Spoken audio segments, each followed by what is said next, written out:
मकसद कितना ही अच्छा हो, लेकिन अगर कानून में ही भ्रम होगा, स्पष्टता का अभाव होगा, तो इसका बहुत बड़ा खामियाजा भविष्य में सामान्य नागरिकों को उठाना पड़ता है।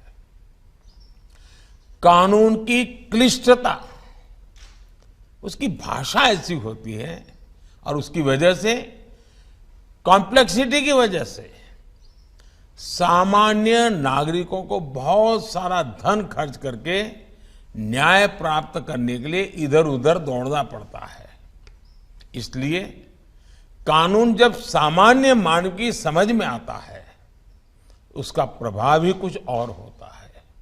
इसलिए कुछ देशों में जब संसद या विधानसभा में कानून का निर्माण होता है, तो दो तरह से उसकी तैयारी की जाती है।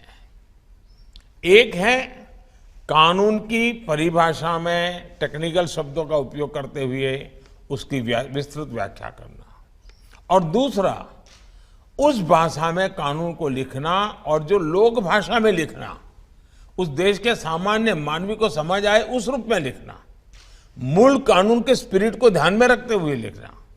इसलिए कानून बनाते समय हमारा फोकस होना चाहिए कि गरीब से गरीब भी नए बनने वाले कानून को अच्छी तरह समझ पाए।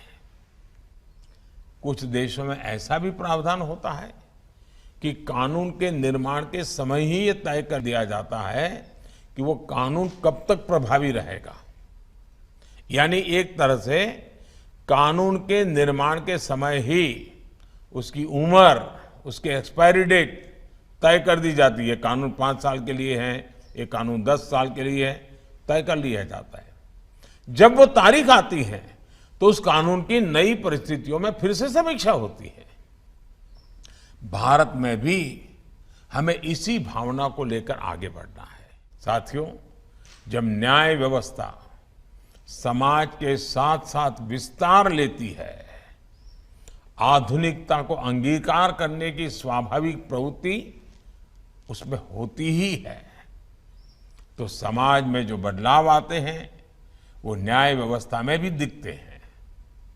टेक्नोलॉजी किस तरह से आज न्याय व्यवस्था का भी अभिन्न अंग बन गई है, इसे हमने कोरोना काल में भी देखा है।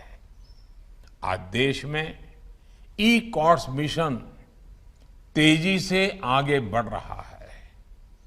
वर्चुअल हियरिंग और वर्चुअल पेशी जैसी व्यवस्थाएं अब हमारे लीगल सिस्टम का हिस्सा बन रही है। इसके अलावा केस की ई फाइलिंग को भी बढ़ावा दिया जा रहा है। अब देश में 5G के आने से इन व्यवस्थाओं में और भी तेजी आएगी और बहुत बड़े बदलाव इसके कारण अंतर्निहित है, होने ही वाले हैं। इसलिए हर एक राज्य को इसे ध्यान में रखते हुए अपनी व्यवस्थाओं को अपडेट और अपग्रेड करना ही पड़ेगा। हमारी लीगल एजुकेशन को टेक्नोलॉजी के हिसाब से तैयार करना भी हमारी एक महत्वपूर्ण लक्ष्य होना चाहिए।